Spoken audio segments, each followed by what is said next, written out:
Welcome to part 2 of my Obi-Wan Kenobi character analysis. If you haven't seen part 1 yet, then I highly encourage you to do so. I'll throw up the title card and place a link in the description to it. So without further ado, let's get into it. So Obi-Wan traverses to the lost planet, being rewarded for listening to the advice of others. There it is, R4. Right where it should be. Our missing planet, Camino. It's on this planet that Obi-Wan is presented with the unexpected. 200,000 units are ready, with 1 million more well on the way. That's good news. In this conversation, Obi-Wan showcases his ability to adapt to any scenario and communicate with others with very little information at hand. He understands that while he may have no idea what the Prime Minister is talking about, he can still leverage the situation in his favor, as the opportunity to ask the right questions will present itself. Tell me, Prime Minister, when my master first contacted you about the army, did he say who it was for? Of course he did. This army is for the Republic. And it's with this information that Obi-Wan knows it's in his best interest to keep the act up.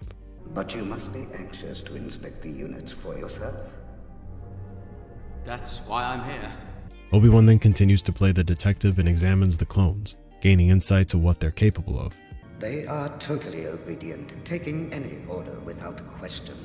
Although he finds them very impressive, Obi-Wan knows that his detective work wouldn't be complete without a proper interrogation, which is why he's more than willing to meet with the clone's host. I should very much like to meet this Jango Fett. Your clones are very impressive. You must be very proud. I'm just a simple man trying to make my way in the universe. The dialogue between Obi-Wan and Jango is a prime example of how subtext sets the tone between the two characters. On the surface, Obi-Wan proceeds to ask Jango harmless questions, and Jango simply replies to them.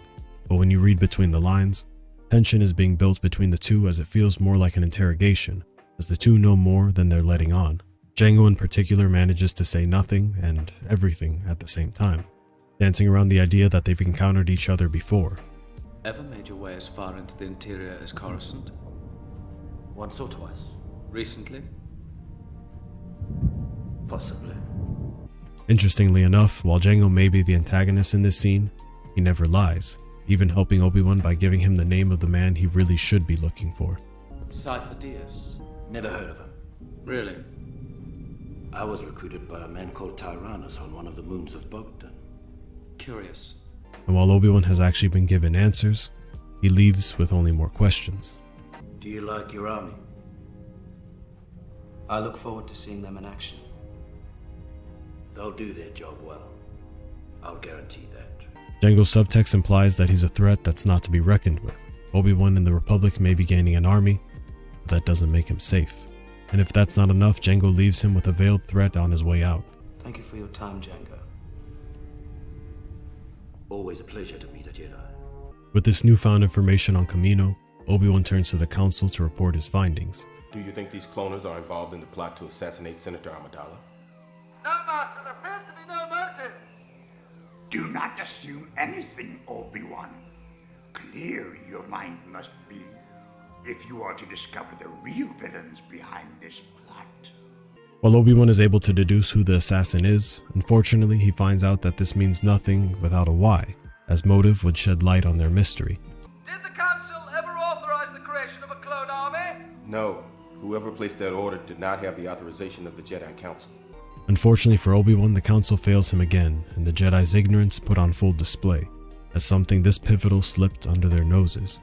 Blind we are, if creation of this clone army we could not see. So because Master Cypher Diaz was killed almost 10 years ago. the Council aims to finish what Obi-Wan started and interrogate Jango further. Bring him here. Question him. We will. When Obi-Wan arrives as Jango tries to leave, he's not met with a warm welcome. Things become hostile very quickly, and the duel begins between the two. The fighters can be seen as the symbolic representations of the servants, or similar to the name of Jango's ship, slaves of their own factions. Where it's understood that Obi-Wan is a servant of the Council, as he must abide by their orders and the Republic's alike.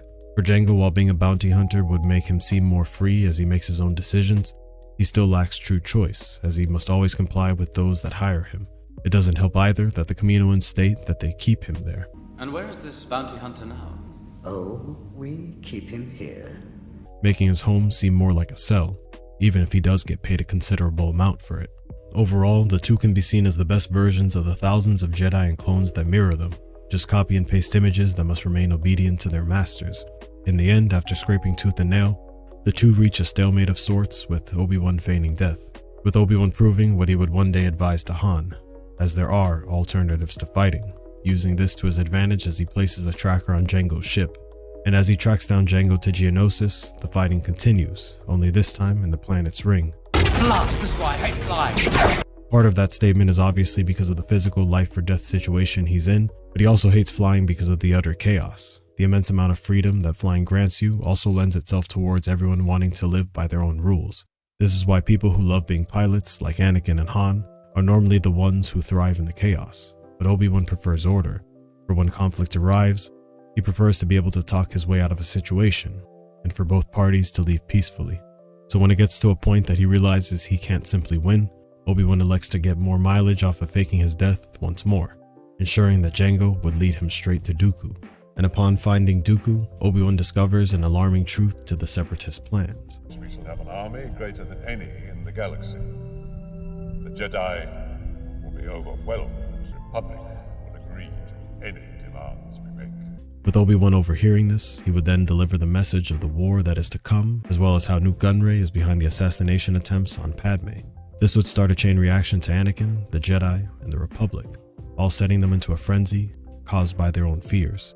Anakin rushes to save Obi-Wan out of his compassion for him. The Jedi rush to save him and stop the war before it begins, and the Republic rushes to gain control of the clones to protect themselves as they believe that war is inevitable. Ironically, all these actions to stop war simply speed up the process, playing right into Palpatine's hand.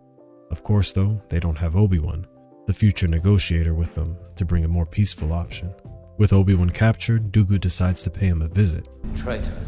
And without any hesitation, Obi-Wan is quick to let Dooku know just how he feels about him, as someone who simply betrayed the Order by leaving them, once again generalizing another person's character as he did with Padme and Palpatine, rather than taking a moment to see things from Dooku's perspective and try to understand how the Order might have failed him. Oh no, my friend. This is a mistake, a terrible mistake. They have gone too far. This is madness. I thought you were the leader here, Dooku. Dooku shows early on that he, just like Obi-Wan, knows how to play dumb where it may benefit him. This had nothing to do with me, I assure you. I will petition immediately to have you set free. Well, I hope it doesn't take too long. I have work to do. While Obi-Wan may be in a disadvantageous position, being chained with no physical control over his fate, this never breaks his spirit, as his wit shines in a situation where most others would fold or cower in fear, as Dooku has all the power in this scenario.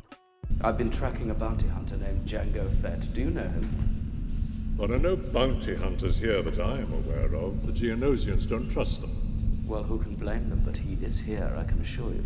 Just like Obi-Wan's conversation with Jango, Dooku never lies, but fails to directly answer Obi-Wan's questions. Although in this conversation, it's even less likely that Obi-Wan would receive a straight answer as Dooku is in control.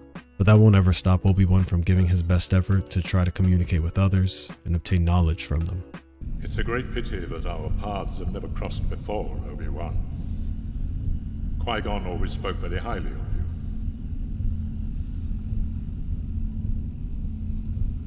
I wish you were still alive. I could use his help right now.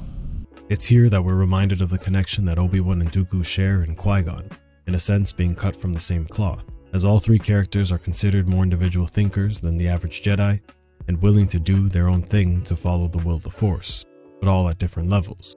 Where Dooku is the most radical, as he left the Order entirely. Qui-Gon is in the middle and stayed in the Order, but he never joined the Council as he utilized his own philosophy. And Obi-Wan would be the most conservative, and go on to be the only one of the three to join the Council. It would only be until the Order fell that Obi-Wan would truly see the error in his ways and live more by his master's philosophy. It's a representation of how over the years, or generations even, the Jedi have become more dogmatic, which is why Dooku left, because he had the wisdom to foresee what was coming. Also, this shows from Dooku's point of view that there are people that he truly cared about, similar to Obi-Wan and how both wanted to live more like Qui-Gon, but interpreted his philosophy quite differently. Qui-Gon Jinn would never join you. Don't be so sure, my young Jedi. He knew all about the corruption in the Senate, but he would never have gone along with it if he had learned the truth as I have. The truth? the truth. It's here that Obi-Wan becomes even more receptive to what Dooku has to say, not only because of the implied greater level of corruption than what was already assumed in politics, but because Dooku has a great grasp of the type of person Qui-Gon was, as Obi-Wan has. What if I told you that the Republic was now under the control of the Dark Lord of the Sith? No, that's not possible. The Jedi would be aware of it. Obi-Wan answers candidly, as he truly believes that the Jedi should be able to sense the Dark Lord. Unfortunately, this is a failing on the Jedi, as they arrogantly overestimate their abilities as a whole, and it doesn't help that their leading members aren't fully transparent with them either, as May stated. I think it is time we inform the Senate that our ability to use the Force is diminished. While Obi-Wan was willing to hear Dooku out, this lack of trust in him causes him to interpret what he's saying as a lie, even though he's being completely honest.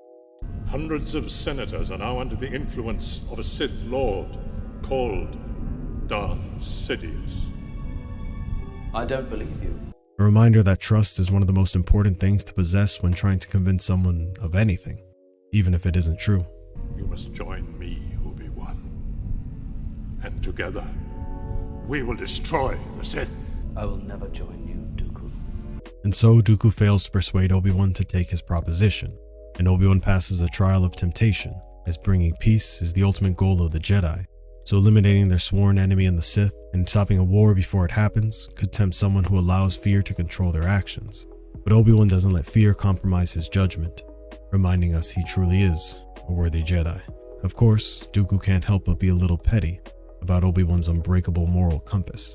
It may be difficult to secure your release. It's from here that Obi-Wan is taken to the Geonosian execution arena, and if it wasn't bad enough that he already was sentenced to be killed, to take it a step further, we see the visible disappointment on Obi-Wan's face when his young apprentice arrives chained for the same sentence. I was beginning to wonder if you'd got my message. I retransmitted it just as you had requested, Master. Then we decided to come and rescue you. Good job. Even upon certain death, Obi-Wan will always maintain his title as the Sass Master and the greatest Star Wars character of all time.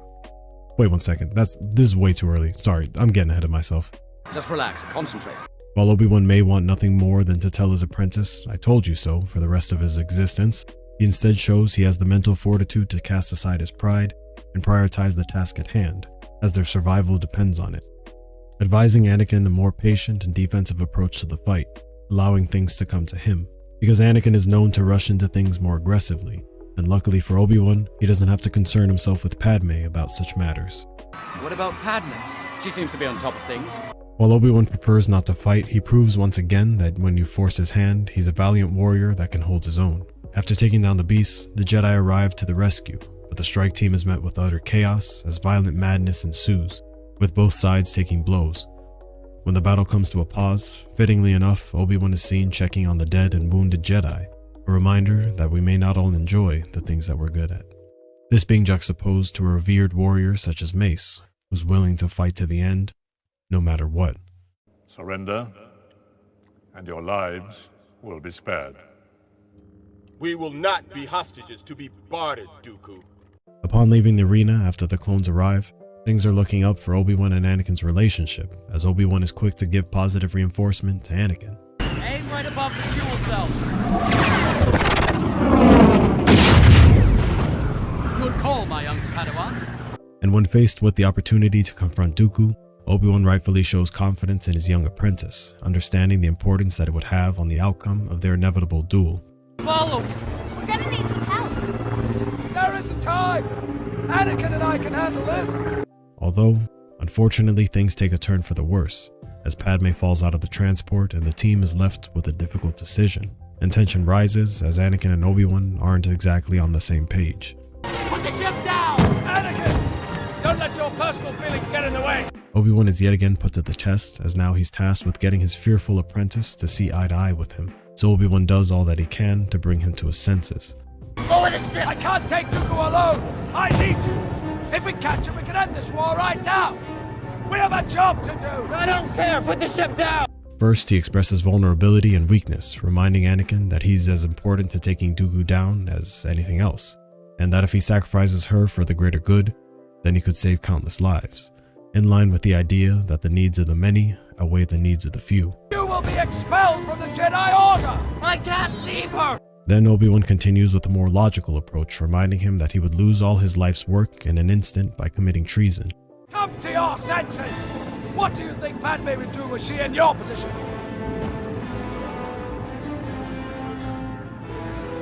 She would do her duty. When all else fails, Obi-Wan appeals to Anakin's emotions as he flips the script and asks Anakin to put himself in her shoes, and vice versa. Only then does he begin to calm down, as Anakin respects and admires the type of person that Padme is, and he realizes that she would make the tough choice that he's afraid to make. Obi-Wan does a great job here of aligning his apprentice's desires with his for the greater good, and for Anakin's own sake as well, as he would have given up everything he's worked for in a split second. A reminder that sometimes a mentor is needed to save us from our worst enemy, ourselves. You're gonna pay for all the Jedi that you killed today, Dooku. We'll take them together. You're going slowly on the left. Taking you now! No, Anakin, no! Unfortunately though, by the time they confront Dooku, Anakin is still hot-headed and rushes in to attack rather than heeding the words of his master. A reminder that the two are just never on the same page. This juxtaposing Obi-Wan and Qui-Gon as well, as while they may have had their own differences, they were always able to settle them and work together. This is most relevant in how their duels against the respective Sith apprentices goes, as Obi-Wan and Qui-Gon fought with extreme coordination against Maul, with them only failing when they were separated. Comparatively, Obi-Wan and Anakin have to verbally bicker to even be in the same book, and yet they still never get to actually fight Dooku together at all in this encounter, showing how they need to work further on their relationship to thrive and have any positive results. As you see, my Jedi powers are far beyond yours. Now, back down. I don't think so. While Obi-Wan has expressed that he believes he cannot defeat Dooku alone, he never shows it to him as he can't be intimidated by him, even when Dooku tries to take jabs at his skills. Master Kenobi, you disappoint me. Yoda holds you in such high esteem. Surely you can do better. And both Obi-Wan and Anakin's skills aren't enough, as master and apprentice must bask in their failure, as their lack of teamwork lands them with needing to be saved by Yoda, Anakin losing a piece of himself, and the start of a war that could have been prevented. And the movie ends on a foreboding note for Obi-Wan, as the Council, the Republic, and his apprentice all have failed him. Do you believe what Count Dooku said about Sidious controlling the Senate? It doesn't feel right. Join the dark side. Dooku has lies, deceit. Creating mistrust are his ways now. Nevertheless, I feel we should keep a closer eye on the Senate. I agree. Even after all that Obi-Wan has learned throughout the film, the Council fails him by not taking his information with more caution or consideration, as Obi-Wan himself is willing to take Dooku's words as a possible truth, but the Council chooses to be blind. I have to admit that without the clones, it would not have been a victory. Victory?